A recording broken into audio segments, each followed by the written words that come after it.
এই দুনিয়াতে যত মানুষকে আপনি আপন দেখেন, এরা সবাই হয়তো আংশিক কোনো কোনো ক্ষেত্রে কেউ বিভিন্ন পার্সেন্টেজে আপন, কিন্তু আপনার সবচেয়ে বড় আপন হলেন আপনার রব আল্লাহ রাব্বুল আলামিন। আল্লাহর চাইতে বড় আপন আর কেউ নেই। আপনি একান্তে আল্লাহর সাথে একটু কথা বলেন। যারা ডিপ্রেশনে ভুগছেন, অশান্তিতে ভুগছেন, মানসিক অস্থিরতায় ভুগছেন, আজকেও আমার অফিসে আসার আগে দেখি এক লোক বসে আছে, নামাজ পড়লাম আমরা, উনি নামাজ পড়লেন না। তো আমি যার মাধ্যমে আসছে তাকে জিজ্ঞেস করলাম, নামাজ পড়লেন, উনি কি মুসলমান না? বলে মুসলমান, কিন্তু উনি অন্য জগতে আছে। কি? উনি আত্মহত্যা করবে। আজকের ঘটনা, উনি আত্মহত্যা করবে, উনি আসছে। হাসছেন আপনারা? এর আগে এক জুমা অফিস থেকে আমাকে ফোন দিল, জুমার নামাজ পড়াইতে ঢুকবো, বলতেছে এক লোক অফিসে এসে ঢুকছে, আপনার সাথে দেখা করবে, সে আত্মহত্যা করবে, জুমার নামাজও পড়বে না, এখন মরার আগে আপনার সাথে একটু দেখা করতে চায়। আমি আছি নারায়ণগঞ্জ, আর সে ঢাকায় অফিসে। ভাইরা আমার, আপনারা হাসছেন? ঘরে ঘরে অশান্তির সমুদ্র চলছে, ঘরে ঘরে মানুষের মধ্যে অশান্তির হাবুডুবু খাইতেছে। তরুণ ইয়াং মানুষ, বাচ্চা ছেলে এখনো দুনিয়ার কিছু তারে পায় নাই, ব্যবসা বাণিজ্য জ্ঞানজাম ফাসাদ কিচ্ছু পায় নাই, কলেজ ইউনিভার্সিটিতে পড়ে, সেখানে শতাধিক ছেলে এক বছরে আত্মহত্যা করে ফেলতেছে। মানসিক শান্তি যেটা, এটা এই সমাজের প্রতিটা ব্যক্তি থেকে উঠে যাচ্ছে। প্রত্যেকটা মানুষ অস্থির। এর মূল এবং প্রধান কারণ হলো এই কলব এবং অন্তরে যে জিনিসটাকে ঢুকানো দরকার ওটা না ঢুকাইয়া ভুলটারে ঢুকাইয়া বসে আছে, ইনস্টল করে নিছে দুনিয়াকে। দুনিয়া ছাড়ার কিছু তার মাথায় নাই। একজন যুবক, তিনি কোনো মেয়ের সাথে অবৈধ সম্পর্কে জড়িয়েছেন, হারাম সম্পর্কে জড়িয়েছেন, সেটা একটা বিষয়, কিন্তু সেই মেয়ে তার সাথে ধরুন মানে কথা রাখে নাই, সে আরেকজনের সাথে ভেগে গেছে বা অন্য কোথাও তার বিয়ে হয়েছে। এখন সে ডিপ্রেশনে ভোগে। কেন ডিপ্রেশনে ভোগে? যে ওই পছন্দের মানুষটাকে সে পায় নাই। আলটিমেটলি এটা দুনিয়া, ঠিক না? ঠিক। আলটিমেটলি এটা কি? তার অন্তরে যদি আল্লাহকে স্থান দিত, আল্লাহকে যদি সবচেয়ে বেশি ভালোবাসতো, আল্লাযীনা আমানু আশাদ্দু হুব্বাল, তার অন্তরে যদি আল্লাহর সাথে মহব্বত সবচেয়ে বেশি থাকতো, আল্লাহর সন্তুষ্টিটাকে সবকিছুর উপর যদি প্রায়োরিটি দিত, তাহলে এরকম কেউ তার জীবন থেকে চলে গেছে, কেউ আসছে, কোনো দোস্ত নারাজ হয়ে গেছে, কিছু টাকা লস হয়ে গেছে, একটা ব্যবসা ছুটে গেছে, কিছু ক্ষতি হয়ে গেছে, এগুলোর কোনোটি তার জীবনে কোনো প্রকার প্রভাব ফেলতো? কি হয়েছে? এগুলা গেছে, আরো আসবে, না আসলোই না, তাতে কি সমস্যা? আমাকে তো আল্লাহর কাছে যেতে হবে, কিয়ামতের ময়দানে দাঁড়াতে হবে, সারা জীবনের হিসাব দিতে হবে। আমি সেই জায়গা কি হিসাব দিতে পারবো, সেই জিনিসটা আমি ঠিক রাখতে পেরেছি কিনা, এটাই হলো আমার মূল গোলের জায়গা, এটা হলো মূল টার্গেটের জায়গা।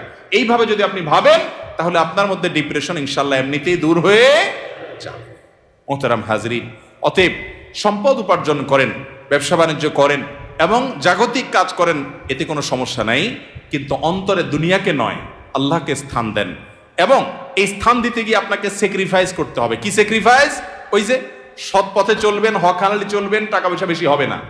অন্যরা তো দূরের কথা, নিজের আপন মা বাবার কাছেও দাম পাবেন না, ভাই বোনের কাছে দাম পাবেন না, বইয়ের কাছেও হয়তো দাম পাবেন না, ছেলে মেয়ের কাছেও হয়তো দাম পাবেন না, বন্ধু বান্ধবের কাছেও দাম পাবেন না, এলাকার ইমাম সাহেব, খতিব সাহেব, হুজুর সাহেবের কাছেও দাম পাবেন না, কারণ পয়সা নেই। কিন্তু আল্লাহর কসম, যেই জায়গায় দাম পাওয়া দরকার সেই জায়গা ঠিকই পাবেন। আরশ আজিমের মালিক আপনার অনেক বেশি মূল্য দিবেন। নবী করিম সাল্লাল্লাহু আলাইহি সাল্লাম কতবার এরকম বলেছেন সাহাবীদেরকে, তোমরা কোনো জান্নাতি লোক দেখতে চাও? বলি ইয়া রাসূলুল্লাহ, দেখতে চাই। একটা লোক চলে যাচ্ছে সামনে দিয়ে, তিনি জিজ্ঞাসা করেছেন, এই লোকটা সম্পর্কে তোমাদের কি ধারণা? বলি ইয়া রাসূলুল্লাহ, লোকটা খুব সাধারণ একজন মানুষ, এত গরিব, সমাজের এত সাধারণ মানুষ যে এ ব্যক্তি কারোর মেয়ে বিয়ে করতে চাইলে কেউ তার কাছে মেয়ে বিয়ে দিবে না, কেউ তাকে পয়সা হাওলাত দিবে না, কেউ তাকে চেয়ার দিবে না, কেউ তাকে কদর করবে না। আরেক লোক আসছে, নবী করিম সাল্লাল্লাহু আলাইহি সাল্লাম বলেন, এর সম্পর্কে তোমাদের বক্তব্য কি, মূল্যায়ন কি? সাহাবীরা বলছেন, ইয়া রাসূলুল্লাহ, এই লোকটা যার মেয়ের বিয়ের অফার করবে, সবাই তার কাছে মেয়ে দিতে পারলে সৌভাগ্যবান মনে করবে, পয়সা আলা, ভাবসাবালা, সমাজে অবস্থানওয়ালা। সে কারো কাছে কিছু চাইলে কেউ তাকে ফেরত দিবে না, তার অবস্থান আমাদের কাছে অনেক বেশি।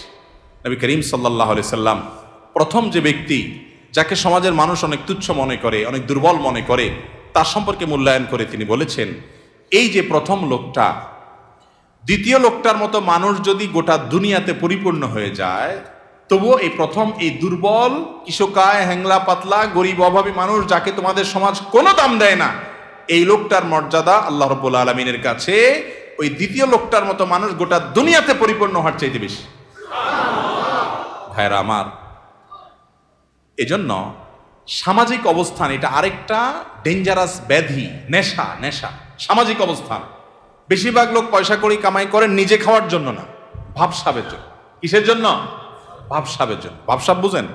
আমি এই জন্য প্রায় সময় বলি গোটা দুনিয়াতে এখন অভাবটা হলো ভাবের। অভাবটা কিসের? ভাবের অভাব। যে আমাকে মানুষ লাখপতি বলবে, কোটিপতি বলবে। অনেক লোক দেখবেন যে বিদেশে হয়তো উনি সাধারণ একটা কাজ করেন, কিন্তু দেশে আইসা মাশাআল্লাহ কোট টাই বুট, ঢাকা শহরে হয়তো কোনো একটা দোকানে কাজ করেন, কিন্তু গ্রামে যায় মাশাআল্লাহ এমন ভাবে পরিপাটি হয়ে যান যে উনি ঢাকা শহরের বিশাল শিল্পপতি। আছে না নাই? তো বেচারা এত কষ্ট কেন করতেছে? তার দরকার একটু ভাব। তার কিসের দরকার? ভাব। এটাকে বলে সামাজিক অবস্থান। হব্বে যা, এটা মানুষকে কুরে কুরে শেষ করে দেয়, একদম ধ্বংসের দ্বার প্রান্তে নিয়ে যায়। এজন্য ডিপ্রেশন থেকে মুক্তি পেতে চান, একমাত্র পথ আল্লাহর আনুগত্য এবং গোলামিতে ফিরে আসেন। সালহাতু সঙ্গে বুদি দিল খারাস আজমুদে এক জামানা খাকে বাস। ভাইরে, বহু বছর তো পাথর হয়েছিলেন, কিছু কাল একটু মাটি হয়ে দেখেন, একটু চোখের পানি ফেলে দেখেন, একটু রোনাজারি করে দেখেন, একটু আল্লাহর সাথে কথা বলে দেখেন, দুনিয়ার মোহটা ছেড়ে দেন, আল্লাহর মোহাব্বতটাকে নিজের ভেতরে আনার চেষ্টা করেন, আল্লাহর গোলামিটা করে দেখেন। একাকি আল্লাহর সাথে একটু কথা বলেন, ভোর রাতে উঠে একটু আল্লাহর সাথে কথা বলেন, তাহাজ্জুদে গিয়ে একটু চোখের পানি ছেড়ে দেন, মুনাজাত করেন, আল্লাহর সাথে কানাঘুষা করেন। কেউ আপনার দুঃখ বুঝে না, আল্লাহকে বলেন, আল্লাহর সাথে একটু কথা বলেন। আপনার চাইতে সুখী মানুষ আল্লাহর জমিনে আরেকটা আর থাকবে না ইনশাআল্লাহ। ভাইরা আমার, সুখের যে পথ কোরআন বলেছে সেটা আমাদের বিশ্বাস হয় না। সম্ভবত হাসান বসরি রাহিমাহুল্লাহ বা অন্য কোন এক তাবেঈ বলেছেন, কোরআনে আল্লাহ রাব্বুল আলামিন বহু জায়গায় ওয়াদা করেছেন যে আল্লাহ তাআলা মানুষকে দুনিয়াতে সুখ স্বাচ্ছন্দ্য দিবেন। মান আমিলা সালিহাম মিন যাকারিন আও উনসা ওয়া মুমিন ফালানুহইয়ান্নাহু হায়াতান তাইয়্যিবা।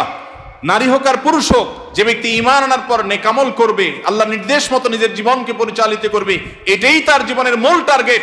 এটা ঠিক রেখে পয়সা আসলে আসুক, না আসলে নাই, ব্যবসা থাকলে থাকুক, না থাকলে নাই, আল্লাহর আনুগত্যটাকে মূল রেখে চলে। আল্লাহ রাব্বুল আলামিন ওয়াদা করেছেন দুটি বিষয়ের। এক, ফালানুহইয়ান্নাহু হায়াতান তাইয়্যিবা, তাকে অবশ্যই অবশ্যই, যারা মাদ্রাসার ছাত্র বা আলেম ওলামা তারা জানেন, ফালানুহইয়ান্নাহু লামে তাকিদ বা নুনে তাকিদ সাকিলা, তিনটা তাকিদ দিয়ে আল্লাহ বলেছেন ফালানুহইয়ান্নাহু, অবশ্যই অবশ্যই অবশ্যই আমি তাকে দুনিয়াতে সুখী জীবন দিব। আল্লাহ তাআলা বলেন নাই সম্পদের পাহাড় গড়তে পারলে, বিশাল বড় চেয়ারের মালিক হতে পারলে, গদি দখল করতে পারলে, সামাজিক অবস্থান হলে ওই ব্যক্তিকে আমি সুখ দিব। আল্লাহ বলেছেন ঈমান আনার পর যদি নেক আমল করো, আল্লাহর গোলামি যদি কেউ করতে পারে সমস্ত ক্ষেত্রে, যে আল্লাহর আনুগত্য ঠিক রেখে দুনিয়ার সব ঠিক থাকলে থাকুক, আর না থাকলে সব বাদ, আমার বন্ধু অন্তরে তাকে জায়গা দিলাম যতক্ষণ পর্যন্ত আল্লাহ রাব্বুল আলামিনের কোনো আদেশ নিষেধ লঙ্ঘন না হয়। তার সাথে বন্ধুতা করতে গেলে আমার আল্লাহকে হারাইতে হয়, তো বন্ধু বাদ, স্যাক্রিফাইস করে দিলাম। আমি কোনো গ্রুপকে, কোনো বলয়কে আমি পছন্দ করি, ভালো লাগে তাদেরকে, কিন্তু তাদের ভালো লাগতে গেলে দেখি না আল্লাহর ভালো লাগা আর পাওয়া যায় না, তো বাদ, আমার জীবন থেকে আমি সরাই দিলাম। আমি একটা ব্যবসা করতে যাচ্ছি, বিশাল বড় লোভনীয় অফার, হাতছানি পয়সার, কিন্তু এটা করতে গেলে আমার আল্লাহর নিষেধাজ্ঞা লঙ্ঘন করতে হয়, হারাম করতে হয়, তো বাদ, এ লোভ ছেড়ে দিলাম। এর নাম হলো মুসলমান। এই ত্যাগ মনে হয় খুব কষ্টের না? ভাইরা আমার, আল্লাহ রাব্বুল আলামিন যা বলেছেন, আল্লাহর কথার সত্যতাটা আমল করে দেখেন। আজমুদে এক জামানা খাকে বাস, একটু আমল করে দেখেন। স্যাক্রিফাইসের ভিতরে যে আনন্দ আছে, আল্লাহর শপথ ভোগের ভিতরে সে আনন্দ। হারামের হাতছানি আছে, ছেড়ে দিছেন কেন? আমার রবের নির্দেশ নাই, অনুমোদন নাই, আমি করলাম না, দরকার নেই আমার এই পয়সা। মনে হয় খুব কষ্ট হবে, তাই না? বাহ্যিকভাবে কষ্ট হবে, রুহ যে আছে, রুহ আত্মা ভেতরটা প্রশান্ত হবে। একটি জয়ীফ হাদিস দ্বারা প্রমাণিত যে কোনো ব্যক্তি যদি তার দৃষ্টির এরিয়াতে কোনো পরনারীকে দেখে, সুন্দরী মেয়েকে দেখে, দেখার সুযোগ আছে, ইউটিউব ফেসবুকে ভালো জিনিস দেখতে দেখতে হঠাৎ একটা খারাপ জিনিস চলে আসছে, আপনি দেখলে দেখতে পারেন, কিন্তু দেখলেন না, এটাকে অ্যাভয়েড করলেন আল্লাহর ভয়ে, যে না, আল্লাহ তাআলা আমাকে কোরআনে নির্দেশ করেছেন কুল্লিল মুমিনিনা ইয়াগুদ্দু মিন আবসারিহিম, ঈমানদাররা যেন তাদের চোখের হেফাজত করে, আমি সেজন্য দেখব না। আপনি এটাকে এড়ায় গেলেন, স্কিপ করে চলে গেলেন, বাহ্যিকভাবে একটু কষ্ট হবে প্রথম, মনে হচ্ছে যে আরে এটা দেখলে মনে হয় সুখের সমুদ্রে আবুডুবু খাইতে পারতাম, কিন্তু আপনি দেখলেন না। একটু পরীক্ষা করে আমল করে দেখেন, কখনো যদি এটা আপনি অ্যাভয়েড করতে পারেন। একজন রাস্তা দিয়ে মেয়ে যাচ্ছে, সুন্দরী মেয়ে, আপনার চোখে হালকা আবসা আবসা দেখতে পেয়েছেন, যে আঁচ করতে পেরেছেন একজন সুন্দরী মেয়ে যাচ্ছে বেপর্দা, আপনি চাইলেই তাকিয়ে হারাম স্বাদ নিতে পারেন, কিন্তু আপনি নিলেন না, নজরটাকে নিচু করে নিলেন, হেফাজত করে নিলেন, এতে আপনার একটু কষ্ট হবে। একটু প্রথম ধাক্কাতে একটু কি হবে, কষ্ট হবে। আল্লাহর কসম করে বলেছি, আপনি পরীক্ষা করে দেখেন, আপনি একটু পরেই সে মেয়েটা আপনার দৃষ্টি থেকে যখন আড়াল হয়ে যাবে, দূরে সরে যাবে, আপনার অন্তরের ভিতরে সাথে সাথে ঈমানের স্বাদ অনুভব করবে। সাথে সাথে দেখবেন আপনার মধ্যে একটা ভালো লাগা কাজ করবে। সে ভালো লাগাটা কি, যে আমি আমার রবের নির্দেশ রক্ষা করতে পেরেছি, আলহামদুলিল্লাহ। শয়তানরে কাত করতে পেরেছি, কুপকাত করতে পেরেছি, শয়তান আমাকে হারাইতে পারে নাই। এই জন্য ভাইরা আমার, আল্লাহর আনুগত্যের জন্য চেষ্টা করবো তো ইনশাআল্লাহ। বিশ্বাস করুন, সম্পদে, দুনিয়ার মোহে, দুনিয়ার কোনো ঐশ্বর্যে, দুনিয়ার কোনো ভোগ বিলাসের উপকরণের মধ্যে আল্লাহর শপথ, আল্লাহ শান্তি রাখেন না। যদি রাখতেন তাহলে আগের জেনারেশনের চাইতে এই জেনারেশনের হাতে সুখ সমৃদ্ধির সমস্ত উপকরণ, ভোগের সমস্ত উপকরণ আছে, তারপর আত্মহত্যা করে, গরিবের চাইতে ধনীরা আরো বেশি করে। ঠিক না ঠিক? বোঝা গেল আল্লাহ তাআলা এগুলোতে শান্তি রাখেন নাই। শয়তান আমাদেরকে ওয়াদা করেছে একবার, আশ-শাইতানু ইয়াইদুকুমুল ফাকরা, শয়তান তোমাদেরকে গরিব হয়ে যাবা এটার ভয় দেখাচ্ছে। এই একবার বলাতে আমরা শয়তানের কথা যে পরিমাণ বিশ্বাস করি, কোরআনে আল্লাহ তাআলা কতবার বলেছেন, ফালানুহিয়ান্নাহু হায়াতান তাইয়্যিবা, ঈমানান নেক আমল অনুযায়ী চলো।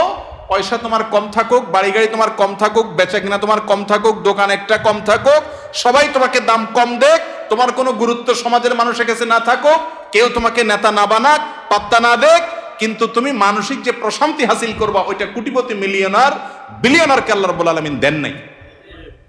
আল্লাহর এই কথার উপরে আস্থা বিশ্বাস রাখার জন্য দরকার হলো ঈমানী শক্তি। এই জন্য বলি, মাঝে মধ্যে তাকওয়ার চর্চা করে দেখেন, দেখবেন কি স্বাদ। আল্লাহ তাআলা আমাদের সবাইকে তাকওয়ার সে স্বাদ আস্বাদন করার তৌফিক দান করুন। এবং ডিপ্রেশন এবং মানসিক যে অশান্তিতে মানুষ ভুগছে আজ, এটার মূল কারণ হলো দুনিয়ার মোহে অন্ধ হয়ে যাওয়া। দুনিয়ার মোহ এটা মানুষকে পাগল পরা করে দেয়, অস্থির করে দেয়। আর যখন অল্পে তুষ্ট থাকে মানুষ, যা পেয়েছে তাতে শুকর আদায় করে, আল্লাহ তাআলা নগদ শান্তি দান করেন। আল্লাহ তাআলা আমাদের সবাইকে মানসিক প্রশান্তি দান করুন।